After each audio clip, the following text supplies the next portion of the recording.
2024년 2월 2일입니다. 새벽기도회 에베소서 4장 1절의 말씀으로 합당하게라는 제목으로 잠시 은혜를 나누겠습니다. 이제 3장에 이어서 4장이 시작되지요. 에베소서의 이제 후반부가 시작이 된다. 이제 어제 말씀을 드렸습니다. 여기서 바울은 3장까지 말한 내용에 부합하는 실제적인 행동들을 제시합니다. 도덕적 권고를 하고 윤리적인 명령도 이어집니다. 성도가 어떻게 그들의 구원 및 거룩하고 흠이 없는 부르심에 따라 살아갈 수 있겠는가라는 것들을 이제 말을 하지요. 1장에서 3장에서는 교리를 제시하고 이제 4장부터는 윤리적인 교훈들을 말을 합니다. 그러면서도 1장에서 3장까지 말한 신학적인 내용도 잘 녹아 담겨져 있습니다. 어제까지 3장을 마무리했습니다. 하나님께서 우리 가운데 역사하시지요. 그 능력은 예수님을 죽음에서 살리신 능력입니다. 그 능력이 우리의 삶 속에도 더욱 풍성하게 역사한다 말씀을 드렸지요. 또한 교회 안에서 그리스도 예수 안에서 하나님의 영광만 나타나도록 하나님께서 역사하신다 했습니다. 오늘 4장 1절의 말씀은 그러므로 라는 접속사로 시작을 합니다. 하기에 이제 3장까지 말한 모든 내용을 그대로 받는 것이죠. 하나님께서 교회에 계시하신 위대한 비밀들과도 연결이 되고요. 바울은 이제 연결이 됩니다. 그러면서 주 안에서 갇혔다라는 말씀을 다시 한번 하면서 바울이 지금 투옥되어 있는 것을 상기시키지요. 이제 계속해서 말하는 내용들에 대하여서 바울이 더욱더 힘을 싣고 있는 것입니다. 먼저 바울은 지금 이제 내가 갇혀 있다라고 하면서 너희가 부르심을 받았다라는 것을 강조합니다. 계속해서 이야기했던 이 내용이지요. 하나님이 창세 전에 구원 계획을 미리 정하셨다라는 것입니다. 성도가 그리스도의 구속 사역을 통해 하나님의 자녀가 된다는 것이지요. 그것을 미리 정하셨다라는 것입니다. 에베소서 1장 4절에서 6절에 곧 창세 전에 그리스도 예수 안에서 우리를 택하사 우리로 사랑 안에서 그 앞에서 거룩하고 흠이 없게 하시려고 그 기쁘신 뜻대로 우리를 예정하사 예수 그리스도로 말미암아 자기의 아들들이 되게 하셨으니 이는 그가 사랑하시는 자 안에서 우리에게 거저 주시는 바 그의 은혜의 영광을 찬송하게 하려는 것이라 했습니다. 우리를 택하셨는데 언제부터 택하셨는가? 창세 전에 택하셨습니다. 되게 이상적인 내용 같은데요. 중요한 것은 저와 여러분이 우리가 구원받기 이전에 하나님의 원수로 나기 하나님의 원수로 살아갈 그때에도 하나님은 택하셨고 그 이전에 우리가 태어나기 전에도 온 세상이 만들어지기 전에도 하나님은 우리를 택하셨다라는 것이에요. 그 하나님의 뜻 가운데 우리를 예정하셨다 했습니다. 하나님의 자녀가 되게 하셨습니다. 그 하나님의 사랑이 얼마나 크고 놀라운지요. 그 1장에서 말한 이 내용을 다시 4장에서 언급을 하는 것입니다. 내가 너희를 권하노니 너희가 부르심을 받은 창세 전부터 부르시고 기쁘신 뜻대로 예정하신 그 부르심에 합당하게 행동하라는 것이죠. 그렇게 1장에서도 언급을 하고 4장에서 다시 말하며 매우 중요하다라는 것입니다. 우리가 구원받고 우리가 택함을 받은 것 창세 전부터 하나님의 기쁘신 뜻에 따라 우리를 미리 정하셨다 하였습니다. 로마서에서도 비슷한 맥락의 내용을 썼습니다. 미리 정하신 자를 부르시고 의롭다 하시고 영화롭게 하셨다라는 내용입니다.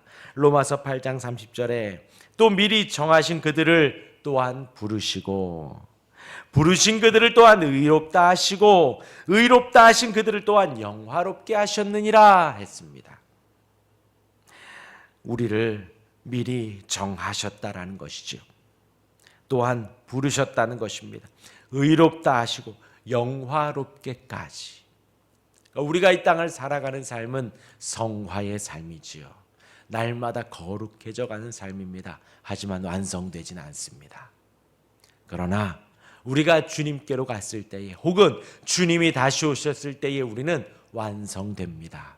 더 이상 죄를 갈망하지도 않고 죄를 그리워하지도 않고 죄를 생각하지도 않고 죄를 짓지도 않는 그 영화로운 상태까지 가는 것입니다. 하나님께서 우리를 택하셨는데 우리를 택하셔서 그렇게 영화의 단계까지 우리를 인도하신다는 것입니다. 미리 정하시고 그들을 또한 부르시고 또한 그들을 의롭다 하시고 영화롭게까지 인도해 가신다 하였습니다. 이러한 하나님의 부름은 우리의 죄를 위해 십자가에서 죽으신 예수님의 희생을 통해 성취된 것입니다. 예수님의 십자가에 의하여서 부르심을 받았기 때문에 예수님의 십자가에 의해서 우리가 부르심을 받고 의롭다함을 얻기 때문에 우리 또한도 이 땅을 살아가며 합당하게 살아가야 합니다. 우리 또한도 주님께 모든 것을 드려도 아깝지가 않은 것입니다. 하나님께서 우리를 택하시고 그리스도로부터 십자가의 은혜 받은 자로서 그렇게 세상에 드러내십니다. 우리가 이렇게 새벽에 나와 기도하고 신앙생활에 가고 주일날 예배하고 그 모든 은혜가 주님의 십자가의 은혜의 결과라는 것이지요. 곧 우리의 부름받은 것은 그리스도의 소유가 되고 그리스도의 십자가의 피값이라는 것이지요. 그렇게 우리는 예수 그리스도의 예수님의 한 지체가 된 것입니다. 그 지체가 된 은혜에 합당하게 살아가라는 거예요. 오늘 1절의 말씀이 내가 너희를 권하노니 너희가 부르심을 받았고 그 부르심 받은 일에 합당하게 행하라는 것입니다. 그리고 그 내용들이 이제 4장에서 6장까지 이야기를 한다라는 것이에요. 어떻게 하는 것이 부름에 합당하게 사는 것인가? 이 합당하게라는 헬라어 단어가 저울 위에 균형을 이루는 그 모습을 원어의 뜻은 말을 하고 있습니다. 그러니까 성도들의 부름은 균형에 맞추어서 십자가의 은혜로 말미암아 부름을 받았다라는 거죠. 그러니까 우리가 있는 이쪽 저울 반대편에는 예수님의 십자가의 공로가 담겨져 있는 것입니다.